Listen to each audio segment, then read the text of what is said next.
അടുത്ത കാലത്ത് നമ്മുടെ എല്ലാ പാർട്ടികളിലെയും യുവജനങ്ങളിൽ കണ്ട ഏറ്റവും മികച്ച കുറച്ച് ആൾക്കാരിൽ ഒരാളാണ് രാഹുൽ മാങ്കൂട്ടത്തിൽ, ഷാഫി പറമ്പിൽ. പിന്നെ രാഹുൽ മാങ്കൂട്ടത്തിന്റെ വിഷയം നമ്മൾ സംസാരിക്കുമ്പോൾ എന്താണെങ്കിലും നമുക്ക് ഒരു കാര്യത്തിൽ സംശയമില്ല, തെറ്റുപറ്റിയിട്ടുണ്ട്.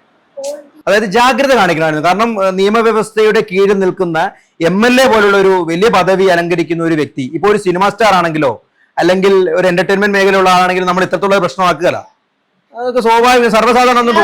ഏറ്റവും ഷാർപ്പായിട്ട് ഉത്തരം പറയാം, കേസ് കൂടാതെ രാഹുൽ മാങ്കൂട്ടത്തിനെതിരെ 2 ഈ പീഡന അടക്കമുള്ള പരാതികൾ വന്നു. 2ഉം കോടതി ദുർബലപ്പെടുത്തി.